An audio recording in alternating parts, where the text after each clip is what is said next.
Boa noite, boa noite. Começamos mais uma resenha de mercado ao lado de César Casolari. Boa noite, professor. Boa noite, vamos para mais uma semana que tem algumas pequenas mudanças, mas de novo, coisas que são relevantes, né? Vamos lá.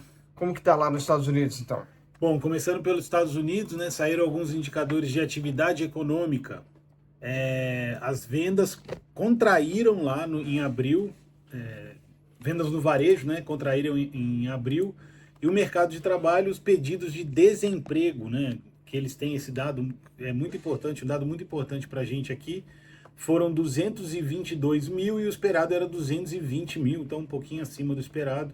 Então teve um pouquinho mais de desemprego do que o esperado e a atividade econômica lá deu uma arrefecida também. São boas notícias para a gente aqui que está esperando uma queda de juros lá nos Estados Unidos. Eu vou falar sobre isso mais na frente, mas vamos ter que ter bastante paciência ainda. A produção industrial ficou estável, um destaque ali para a queda da produção de veículos. E o Jerome Powell, que é o presidente do Fed americano, deu uma declaração recentemente, e saiu a ata do Fed hoje também. Ele deu uma declaração recentemente que espera que a inflação caia num futuro próximo, mas ele está bem menos confiante do que estava anteriormente, né? Então ele salientou também que o aumento da taxa de juros é bem improvável, mas também parece bem improvável que vai ter alguma redução em breve, né? O mercado futuro de juros nos Estados Unidos ainda projeta 2 cortes de 0,25 até o final do ano. A XP aqui, que é a casa com a qual a gente trabalha mais próxima, só está fazendo a previsão de um corte em dezembro. E aqui na Maralto a gente vai seguir, não por, né, acho que não é nem por lealdade à XP, mas é porque a nossa visão também é mais ou menos essa, né? A inflação tá caindo lentamente. As declarações do Fed são todas de cautela, de espera. A gente sabe que a questão fiscal nos Estados Unidos ainda é um pouco complicada, porque é um ano de eleição e tudo mais. Então, os indicadores começaram a vir melhor no sentido de indicar uma queda na taxa, mas a gente vê pelo discurso e pela ata do Fed que deve demorar ainda. A gente fala muito da parte dos Estados Unidos porque os juros lá é o que define o juros mundial, basicamente, né? Então, isso acaba afetando todos os investimentos, a questão não só investimentos em ativos financeiros, mas investimentos na economia e baliza os juros, né, como se fosse a Selic de todos os países. Então, parece às vezes que é uma mudança muito pequena, a gente está falando de cair 0,25, é um valor pequeno, mas que ele gera um grande impacto, porque, novamente, não vai refletir só lá, vai espalhar isso para todo o mundo. E isso, obviamente, também não repercute somente na questão dos juros, mas também na questão da inflação, né? Que é isso que está tendo esse controle dos juros. E lá na China, a gente viu que saiu os dados de atividade econômica por lá, né? Também. Saiu essa semana, a gente teve dados de atividade econômica em praticamente todas as regiões que a gente gosta de falar aqui. A China é a segunda, a produção industrial, ao contrário dos Estados Unidos, avançou em 6,7%, quando o esperado era 5,5%. Mas as vendas desaceleraram, subiram só 2,3%, quando a expectativa era 3,7%. De qualquer forma, são dados muito bons para uma economia que está ali sendo empurrada ali. O governo chinês está jogando carvão ali na caldeira, e a economia está pegando no tranco mesmo. O Banco Central chinês aproveitou para manter as taxas de juros inalteradas, ou seja, a taxa de um ano continua 3,45, a de 5 anos 3,95, e são as taxas que estão na mínima histórica lá na China. Então é mais lenha, né, na caldeira da economia chinesa, né, um incentivo para o empresário, para os consumidores pegarem empréstimos e crédito a taxas mais baixas, e ao mesmo tempo a política fiscal, que é outra forma do governo incentivar a economia, também está botando lenha ali no fogo para ver se eles conseguem chegar no PIB almejado deles de 5% ao ano, que é a previsão que eles querem para o final do ano. Também para a gente super relevante, né? Dado que a China hoje já é o primeiro, inclusive, né, parceiro do Brasil, né, superou os Estados Unidos e é um grande consumidor, inclusive, das nossas commodities. Então também é muito importante que lá as coisas estejam indo bem para que respingue aqui um pouquinho de de dinheiro que iria vindo para a gente também, não somente lá para eles, mas que eles acabam mandando bastante dinheiro. E lembrando que a China, quando ela manda dinheiro para o Brasil, pelo menos por enquanto ainda é assim, né? Tem planos de mudança, mas ela não manda dinheiro chinês, ela manda dólar. Então, quando ela manda o dólar, para a gente também melhora a nossa questão cambial. E é o que a gente também tem visto que está tendo bastante saída, É, principalmente dos investimentos. e ainda é bom lembrar que tem dois pontos importantes aí também em relação ao comércio com a China. O primeiro são as tarifas que os Estados Unidos está colocando nos produtos mais importantes chineses.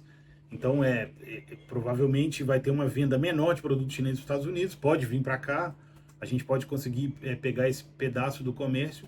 E, ao mesmo tempo, o Brasil faz parte dos BRICS, né? Não é o país dos mais importantes ali dentro, né? Tem China, Rússia, agora tem Arábia, mas a gente está ali nos top 5 ali, pelo menos top 4, e com certeza o Brasil está.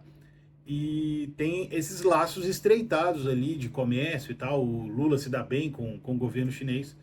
Então a gente pode sim, né, além de ser nosso grande parceiro comercial, a gente está dentro de um bloco ali com eles, pelo bem ou pelo mal.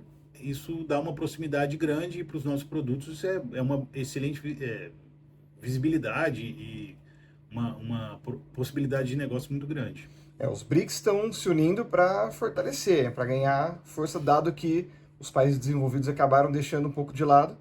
E isso até acaba atrapalhando um pouco os planos dos Estados Unidos, porque você tem Brasil, África do Sul, você tem países que são até mesmo fora ali do primeiro núcleo do BRICS, que estão dando apoio para a China poder crescer, né? A Índia, principalmente, a Rússia. Então, são países que são muito relevantes para a economia global, e dando esse apoio para a China, obviamente acaba saindo um pouco da força para os Estados Unidos. Então, também é um ponto relevante, já que eles, né, os Estados Unidos não deu tanto apoio assim para a gente no governo anterior Sim. e sempre fala que vai fazer alguma coisa e não faz. A China, pelo contrário, tem favorecido muito a gente aqui. E então vamos acompanhar também para ver como que eles vão se comportar, porque isso afeta bastante aqui para a gente. E na zona do euro, que a gente viu que ia demorar muito para cair a inflação lá, parece que o jogo virou, né? Então tá muito melhor do que os Estados Unidos hoje, né? Melhorou demais a leitura da inflação na Europa, né? Eles estão bem próximo da meta deles. Saiu o dado, por exemplo, do PPI da Alemanha, vamos lembrar, P, né? É o CPI, o PPI, o P é o índice aos produtores. Ele recuou 3,3%, bem abaixo do consenso. E isso, como a gente sempre diz, né? O PPI vem baixo, ele costuma ter um impacto ali, não inteiro, mas um percentual grande ali no IPCA, né? No índice dos consumidores lá da zona do euro. E tá estendido o tapete vermelho, os fotógrafos estão todos posicionados, só esperando a limusine da taxa de juros chegar, da queda da taxa de juros chegar na Europa, para eles poderem baixar essa taxa como eles querem. A Europa demorou mais para conseguir estabilizar ali a economia no pós-Covid, mas eles fizeram um bom trabalho. A inflação está voltando para a meta, que é onde eles querem estar. E apesar do PIB baixo ali, de alguns problemas internos da Alemanha principalmente, mas da França e Espanha, com produção e tudo, eles estão querendo baixar a taxa de juros justamente para incentivar um pouquinho mais ali o crédito e o consumo na zona do euro inteira. E falando em parceiros relevantes para a gente, fala também sobre a Argentina ali, que ali é uma máquina de sair notícia, né? Que toda hora sai uma notícia nova, todo dia tem alguma coisa nova, né? E a começar pela parte dos empregos, né? Pois é, então, saiu essa semana aí um dado muito impressionante sobre a província de Buenos Aires, né? Buenos Aires, a capital da Argentina, é uma província por si só, né? E ela tem um governador que chama Alex, esqueci o sobrenome dele, é meio polonês. O governo Milei, né, fez um levantamento e viu que eles abriram ali, que o governador da província de Buenos Aires abriu 70.804 cargos em 4 anos. Tá? Isso dá mais ou menos 48,3 cargos por dia, né? Cargos públicos. Kisselov, Axel Kisselov, falei Alex e Axel Kisselov. São 48,3 cargos por dia. Eles foram distribuídos entre escolas ali da província, saúde, poder judiciário e justiça, e na pasta de direitos humanos, que inclui ali também o setor penitenciário. Esses são só os cargos da gestão, né? Assim, eles ainda têm os cargos políticos de indicação, de assessoria, que trabalham ali para os secretários, para os deputados e tal, e esses cargos eles aumentaram em 1.852 vagas durante esse período, ou seja, mais de uma indicação por dia, né? E o governo esse governo recebeu do governo anterior uma pasta ali de cargos políticos de 769 pessoas, ou seja, eles mais do que dobraram a quantidade de funcionários de indicação política nesse período, né? Isso é um dado, é muito importante a gente olhar para isso, porque o Milei tem uma marca, como marca da política dele, a motosserra, né, de cortar cargos e tal. E a gente fica muito impressionado aqui, porque, né, como você vai cortar cargo assim? Tá explicado aí, tem um excesso, né, de funcionário público, e a gente sabe que o salário deles era cotado em dólar, ou seja, eles não tem perda de poder de compra com aquela inflação bizarra que tem lá na Argentina, né? Então, é uma situação cômoda pro funcionalismo, mas é péssima para o resto do país, que tem que bancar os salários da província de Buenos Aires. O país inteiro banca os salários da província de Buenos Aires em dólar ainda, né? Então, a gente entende que, nesse sentido, a motosserra do Milei faz algum sentido para você redistribuir o valor ali para as regiões mais pobres, né, da parte central da Argentina, pelo menos, fazendo um corte racional desses empregos que foram criados aí, talvez nem precise, assim, talvez tenha gente demais, né? O Milei fez uma chamada lá no começo do governo de trabalho presencial para ver e tal, e a quantidade de funcionário fantasma lá foi inacreditável. Com certeza. E falando em parceria também, isso é uma notícia mais recente de que, por conta da questão ali no sul do Brasil, teríamos um problema na oferta de arroz, né? Sim. Então, o Brasil fez um acordo ali com o Mercosul, principalmente ali a Argentina, para poder comprar arroz de lá e evitar que tenha um problema de desabastecimento. Ocorre que, pouco antes do leilão, fomos surpreendidos ali com um aumento no valor de mais de 30%, na ordem de 30%. Então, quando aconteceu isso daí, o Brasil mandou suspender o leilão e agora, mesmo com parceria, né, a gente vem aqui ajudar os nossos colegas que estão numa situação difícil, assim como tanto eles lá, né, precisando de fortalecer a economia, quanto a gente aqui no Sul também, para evitar um problema maior. Então, é bem possível que agora, ao invés de fazer esse leilão aqui, a gente mande isso lá para a Ásia, né? Infelizmente, a gente não se ajuda também aqui, né? Sempre onde dá para dar problema, dá problema, né? Com certeza. Seguindo aqui na máquina de notícias, a Argentina conseguiu retomar o financiamento de imóveis, cara. Tava praticamente parado há 6 anos por conta dos controles cambiais e da alta taxa de juros que o país apresentava, né? O governo liberou 4 bilhões de dólares para financiamento imobiliário na Argentina, e a demanda represada apareceu lá, tá tendo fila no banco, excesso de pedidos de financiamento, porque as pessoas estão praticamente sem trocar de apartamento, né? A família vai crescendo e o apartamento vai ficando pequeno, ou vai ficando mais velho, ou a pessoa precisa mudar, ou quer sair do aluguel, e não conseguia fazer o financiamento, né? Tinha que pagar na bucha ali, à vista, em cash, que a gente sabe que nos últimos 6 anos foi bem difícil fazer isso na Argentina. E essa é uma outra boa notícia aí, que por conta da queda da taxa de juros, né, que já caiu mais de 100% do que era antes, ainda continua muito alta, por volta de 50%, 40%, não sei, mas 2 dígitos mesmo assim. 40, né? E continua alta, mas eu acho que tem muito a ver com a liberação dos valores do FMI também, deu um lastro ali para eles fazerem essa liberação dos financiamentos, a inflação caindo também ajuda no cálculo.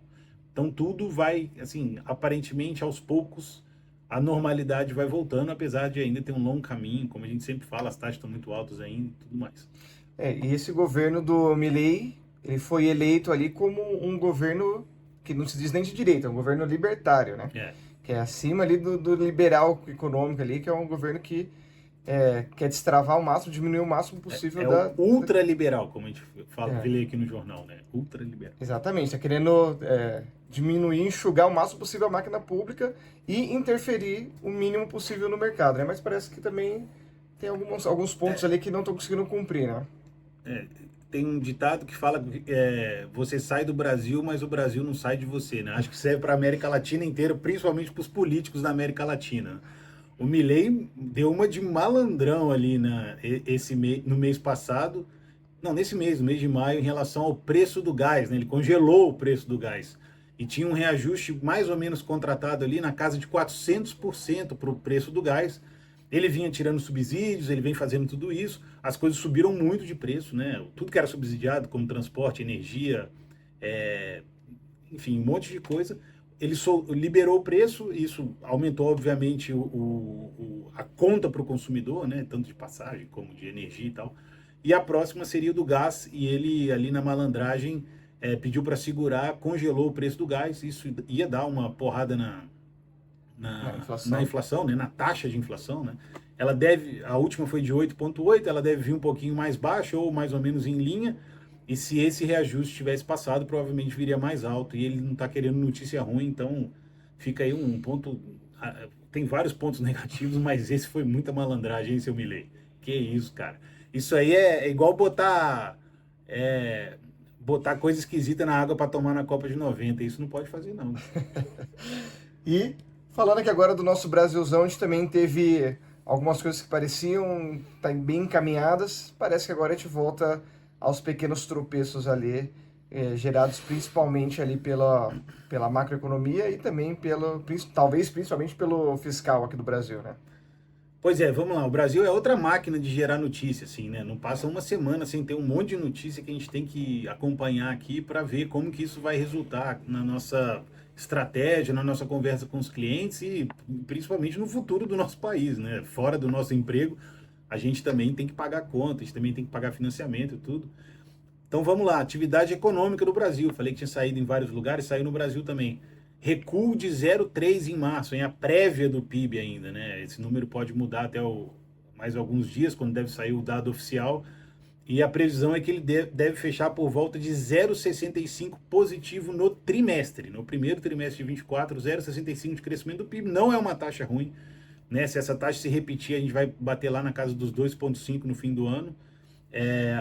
Esse recuo de março assusta um pouco, né? Porque a gente poderia ser mais do que 0,65, né?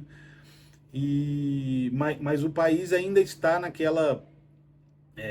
Temos a taxa de juros um pouco bem alta, taxa de juros reais mais alta ainda, né? Porque a inflação está 3,6, 3,7. A questão fiscal ainda está bem complicada, mas a gente vê, pelo menos na Bolsa, né? O resultado das empresas estão sendo poucas empresas estão tendo um resultado ruim, a maioria ali mais ou menos, assim, nem bom nem ruim. Muitas empresas estão tendo um resultado muito bom, principalmente setores grandes, né, que é aqueles que a gente espera que puxem um pouco o índice ali do Ibovespa, mas o PIB reflete muito isso, né, e um PIB andando para trás é uma má notícia, não só para o país, mas como para o mundo aqui dos investimentos também. Lembrando que esses dados ainda são referentes a março, ou seja, não tem impactos ainda das enchentes lá no Rio Grande do Sul. Pois é. E vai ter grande impacto no setor agrícola, né? A gente vê aí as imagens terríveis aí, mas o rebanho todo debaixo d'água, questão do arroz que o Vitor citou, soja, milho que eles produzem bastante, tudo isso vai ser bem prejudicado. Pode, né, deve afetar ali um pouquinho do PIB brasileiro. A gente chegou a falar que era 6% do PIB do Brasil é do Rio Grande do Sul. Isso pode afetar e pode afetar bastante também o IPCA, né? Questão de alimentos. A segunda notícia que a gente tem para falar aqui do Brasil, importante também, o Senado suspendeu a exigibilidade da dívida da União com o Rio Grande do Sul por conta da calamidade pública, né? O governo, acho que o Lula que anunciou aí que vai dar um voucher de 5.100 por família afetada e os auxílios aí, de forma geral, contando da União com das pessoas que estão doando, chegaram a 31 bilhões de reais. É um bom número, né? Que bom que está todo mundo ajudando. A recuperação tem que ser a mais rápida possível, principalmente das casas e das escolas e dos hospitais, das empresas também, né? Para o pessoal voltar ali para alguma normalidade o mais rápido possível. Hoje a gente viu que as águas do Rio Guaíba estão abaixo de 4 metros, né? Chegaram a ficar bem acima de 5, ainda é muito metro, mas pelo menos está baixando, né? Não tem previsão de chuva grande para os próximos dias. E parece, a princípio, que o pior já passou, agora é o trabalho de reconstrução e da tristeza daqueles que perderam alguém. Com certeza, né? O principal são as vidas, obviamente a gente está avaliando a parte econômica, mas fica aqui também nossa solidariedade a todos que estão ali passando por alguma situação difícil. Boa. E a gente também está vendo que a arrecadação federal de abril também veio abaixo do esperado, né? É chuva de notícias no Brasil também, hein? Tem arrecadação federal, mas antes tem uma aqui, ó. A arrecadação federal de abril vem em linha com as expectativas, né? E as expectativas. Peraí, vamos lá. Vem em linha com as expectativas, mas ela ainda está abaixo do necessário para fechar o déficit do jeito que o governo quer no ano, né? Se o governo quer fechar do jeito que quer, a arrecadação tinha que subir um pouquinho. Por exemplo, ela cresceu 8,3, inacreditáveis 8,3, né? É um aumento de arrecadação muito grande para um mês, mas ela deveria ter crescido 13%, né? Deveria ter crescido muito mais do que isso para manter ali. Isso a gente considerando o crescimento da despesa no ritmo que ela vem, porque se ela aumentar também a arrecadação tem que crescer mais ainda para a gente não ter mais déficit ainda, para a gente não aumentar a nossa dívida em relação ao PIB, para a dívida não ficar mais cara, né? Assim, é tudo uma coisa, é sempre consequência da outra, né? A gente paga muitos juros em cima da nossa dívida porque a taxa de juros é muito alta. A taxa de juros é muito alta porque o governo tem gastado muito, tem feito pouco dever de casa ali, de ter superávit e tal. E isso acaba refletindo em pressão inflacionária e pressão por juros mais altos, e aí a dívida fica mais cara na hora que a gente tenta renovar ela, né? Ou rolar, como é o nome que a gente usa aqui. A gente está vendo que o déficit fiscal que era para ser zero já tinha sido mapeado que não seria, mas também com essas informações a gente vai vendo que cada vez ele está ficando maior do que o projetado. Então esse é o problema fiscal que a gente tem falado ali do Brasil, que é onde traz mais insegurança e afasta o investimento estrangeiro, né? Lembrando que um fator importante para a gente conseguir ter um investimento estrangeiro relevante seria a gente melhorar a nossa nota de crédito, né? O nosso rating. E hoje o que mais segura esse rating ali embaixo ainda é essa questão fiscal que cada dia que parece estar um pouco mais longe ali de ficar dentro do aceitável, né? E com isso a gente vê também que todas as projeções ali de inflação pioram, de Selic pioram, por conta além de tudo isso que a gente está falando aqui já, né? Tem essas questões do aumento dos gastos que vão acontecer ainda, até mesmo com o Rio Grande do Sul, né? São gastos extraordinários, mas vão sair ali do orçamento para não prejudicar o governo, né? Na gestão do governo, só que ele sai de uma tela, mas o dinheiro está saindo da mesma forma. Então, o número continua impactando ali negativamente os caixas e os cofres públicos.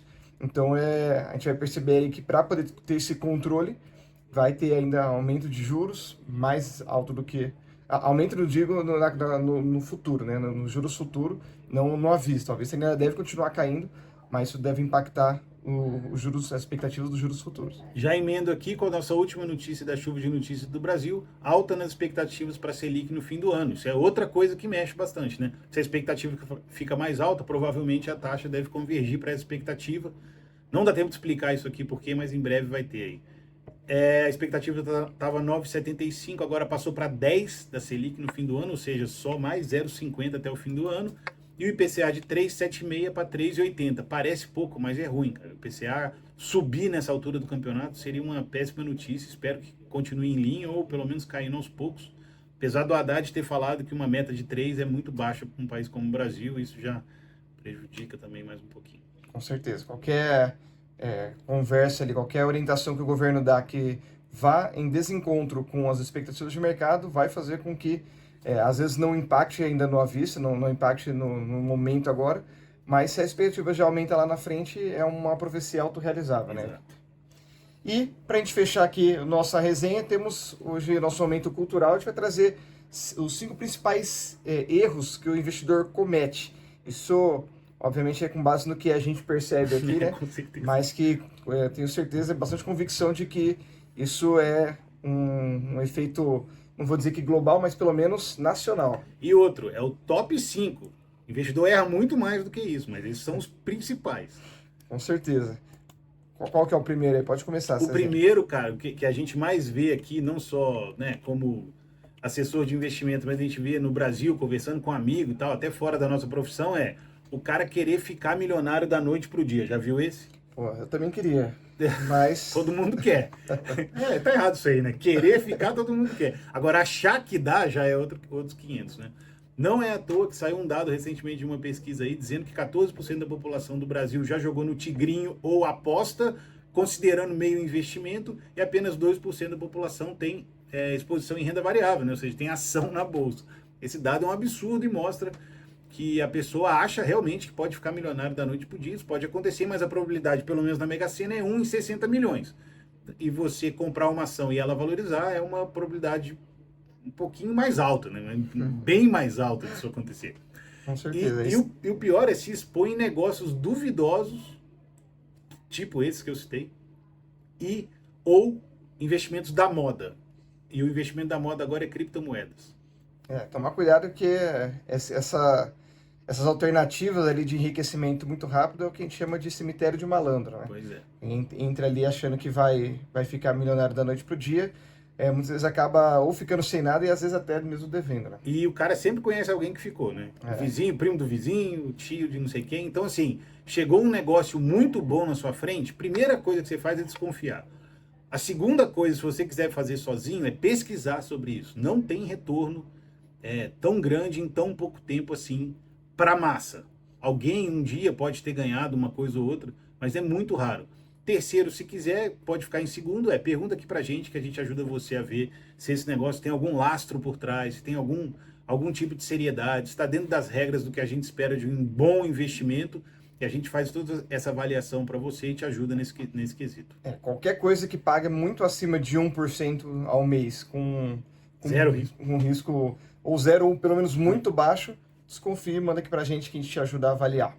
Segundo, dos principais erros do investidor que a gente está julgando aqui, é não saber o seu perfil de investidor ou não seguir o perfil de investidor corretamente, né? São duas etapas. A primeira é saber.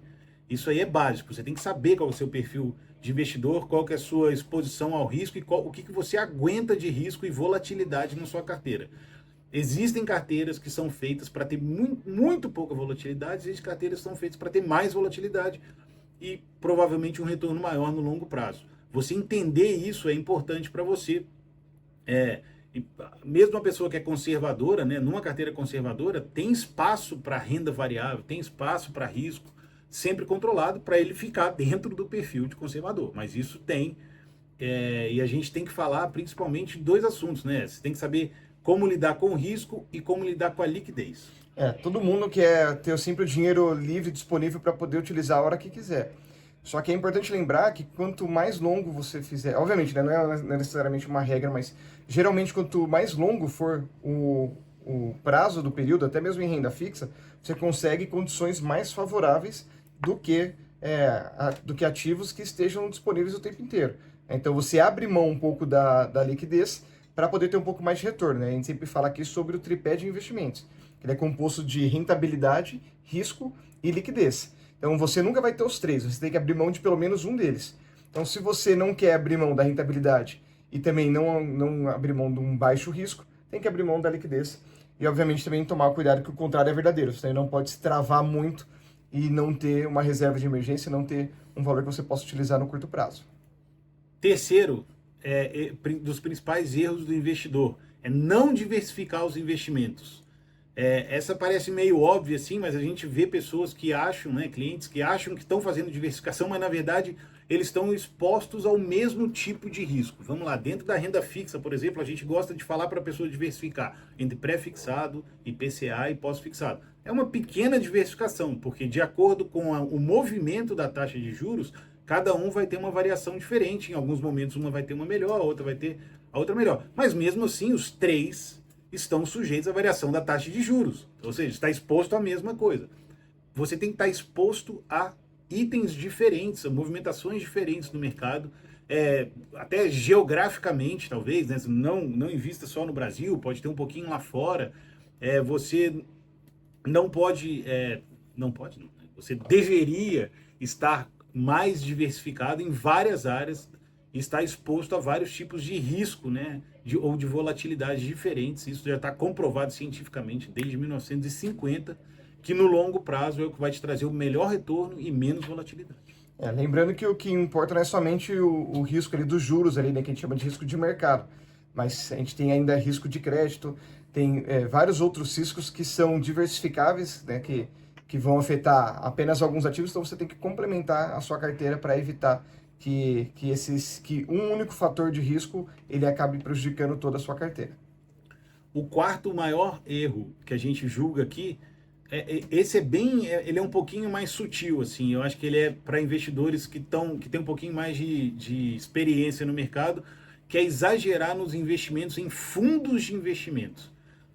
Principalmente nos fundos de investimentos caros, né? A gente tem milhares de fundos de investimento no Brasil, mas a gente vê principalmente aí nos grandes bancos brasileiros fundos de, por exemplo, renda fixa que estão expostos a títulos públicos cobrando tarifa de 1, 2, até 3% de taxa de administração no ano simplesmente para comprar e vender título público. Isso você tem que se atentar assim, para o preço que você está pagando para o gestor gerir o seu dinheiro, né? Outra coisa que a gente acha também falando um pouco de diversificação, por exemplo, você colocar tudo em fundo de investimento, principalmente do mesmo banco, da mesma casa, você não está diversificando, porque a cabeça do cara lá que pensa em onde vai botar os investimentos é uma pessoa ou uma equipe só. Então, se eles errarem, provavelmente eles vão errar para todos os fundos. Então, quer ter fundo? Diversifique por casas e procure sempre os que têm as taxas de administração, não as menores, mas as que são condizentes com o que o gestor ali se propõe a fazer. Tem muito fundo que ele é um fundo passivo, ou seja, o gestor compra e espera, não tem uma gestão ali ativa, negociando, trocando e tentando ganhar mais dinheiro. Então, se esse cara ele tem uma gestão mais passiva, não faz sentido cobrar muito caro. Exatamente. Aí você tem que pagar uma taxa mais baixa. Se for para pagar caro, que seja em bons gestores que tenham uma gestão ativa e eficiente. E a quinto e último maior erro que os investidores cometem é não entender a marcação a mercado. Essa aí, a gente já bateu o nosso tempo aqui, eu não vou me estender muito. Quem quiser saber sobre marcação a mercado, eu indico Vitor e César para explicar. A gente deve fazer um vídeo em breve sobre marcação a mercado, porque não é tão simples de explicar assim, mas a marcação a mercado ela tem uma interferência gigantesca na carteira dos clientes. E tem muito cliente que fala, eu quero ir para renda fixa e tal. E aí acaba comprando um título público mesmo.